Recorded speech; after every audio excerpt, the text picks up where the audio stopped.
ahoana mariny ity managidro olona ity. Ny ranomasina no valam-pariko hoy Andrianampoiny Merina. Teny feny fahendreny, tsy fikasana anitatra fanjakana fotsiny, fa fikasana ametraka fa ny malagasy dia iray ihany. Toa very anefa izany kolotsaina sy kolom-pahendreny nataon'ireo razambe fa iny izay. Tiany sasany ifandrafiny samy malagasy. Lasa ny saina raha olona everina fa ambony sy manana ny maizy azy, nandia fianarana no manao fihetsika mamoetra, mitsipaka sy manohitra ny kolom-piarahamonina izay no izany ireo ray aman-dreny fa izay napetraka sy novolena tamin'ny taranaka faramandimby. Mbola tsy nisy malagasy sanampitovi ny malagasy mitovy aminy amin'ny biby, satria hoe avy any amin'ny faritra. Petra Kotoniaina, mpanohana Andrajoela no namoaka izany. Ary nao mafisiny fa tsy tokony omena ny ragidro ny fitondrana. Nofaritany mihitsy hoe olona avy any amin'ny faritra io lazainy fa ragidro io. Tsy tokony omena ny gidro ny fitondrana. Iza ny gidro? Ny gidro dia ny olona avy any amin'ny faritany. Miala tsiny aho. Olazay ny olona rehefa avy any amin'ny faritany ny fianaratsoa. Ny gidro dia ny olona avy any amin'ny faritany Toliara. Ny gidro dia ny olona avy any amin'ny faritany Mazanga. Ny gidro dia ny olona avy any amin'ny faritany Asirana na Diego. Ny gidro dia ny olona avy any amin'ny faritany Tomasina na Tamatavy. Ny fisian'izay teny nataon'ny olona zay no nahatonga n'Andriamantoa Paoly Pody izay niaraka taminahy teto niala tao anatin'ny mapara. Dia mipetraka ny fanontaniana hoe olona mivoy fampiatsiana sy adi-boky toy izany ve? Olona mampitovy olona amin'ny biby ve no omena fahefana? Tsara ho mariny fa tsy Petra Kotoniaina akory no nilaza io, fa ry Rajoela sy ny ekipany tamin'izany fotoana, ka natonga any tompoky Paoly Pody tsy nanoana intsony Andrajoela. Dia gaga ny tena mahita ny Petra Kotoniaina manohana olona mampitovy olona avy any amin'ny faritra ho toy ny ragidro toy izany ankehitriny. Tsy vao andrano io fandranitana adi-boky tadiavina voiziny io, fa raha tsarotsika tsara tamin'ilay filazana ilay solombavam-bahoaka voafidy tany amin'ny tapany avaratriny, fa tsy olona avy any amin'ny tapany atsimo mihitsy no anadalany olona avy any avaratra, hoy ny député IRD iray. Hoy indrindra mantsy izy tamin'izay hoe okasika mila mahilo atsika vahoaka ny sava, tsy olo baka timotimo hany zao andeha ivazavaza amintsika tohy, tsy olo baka timotimo hany zao andeha kadala atsika tohy. Izany olona mihevitra hitondra firenena, say mampifandrafiny samy malagasy tsotra zao. Tsy mahagaga izany satria ny ohatra dia avy any ambony, ary aza dinoina fa tsy ny olona avy any amin'ny faritra ihany no nataon'izy ireo ho ragidro, fa aza dino ihany koa fa tetsy amin'ny rovan'ny Manjakamiadana izay manana ny hasiny no nilazany Rajoela ihany koa tamin'izany fotoanany hoe mivovoa ny sasany malona ny resaka nafampana teto amin'ny firenena tamin'izany fotoana.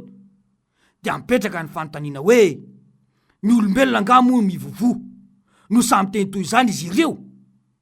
Dia aza gaga raha tahaka izao ny fiainan'ny malagasy, fa izay no fotom-pisainana entin'ny sasany eto amin'ny firenena. Ankehitriny aza moa dia olona nianatra ary mpampianatra eny amin'ny anjerimanontolo samy laza fa tsy ilaina ny fianarana sy ny fahaizana rehefa mitondra firenena. Hoy mantsy izy hoe tsy mila diplôma mihitsy ny président ny repoblika. Dia mipetraka ny fanontaniana hoe ahoana izany ry mpianatra itony olona itony eny amin'ny anjerimanontolo eny? Tsy ilaina hoy ny mari-pahaizana, fa ianareo fotsiny lany fotoana miaino sy mandany vola aminy.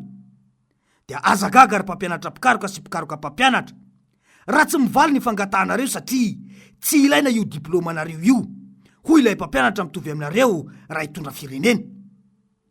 Mpampianatra mitovy aminareo no niteny sy nilaza izany.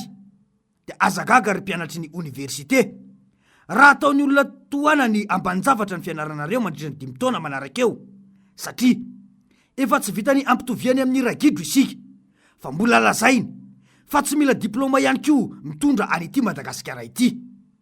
Tena mahonena ilay firenena. Efa tsy mpandinika fiarahamonina intsony, fa efa dinihan'ny fiarahamonina sisa.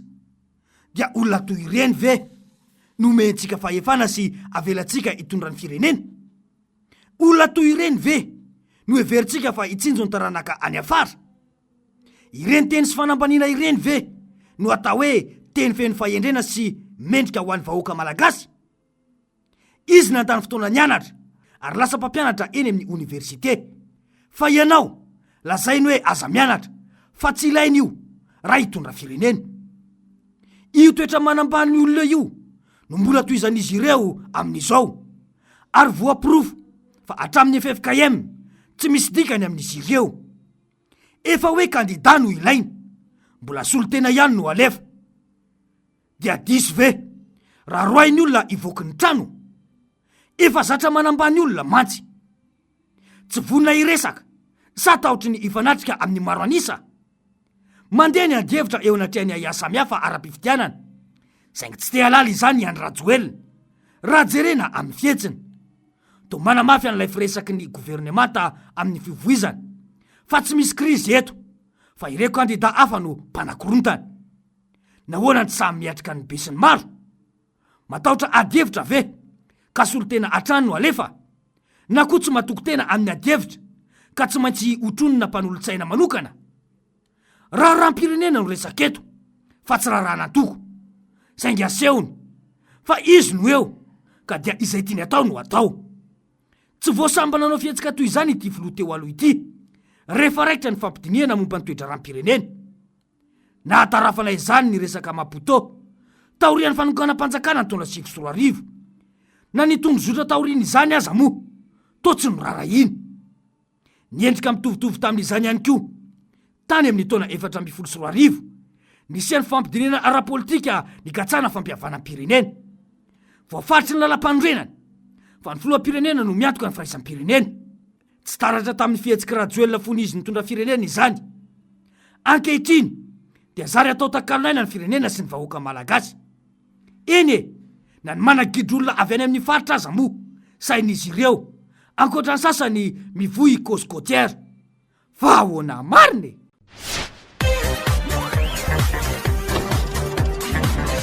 Ahoana mariny?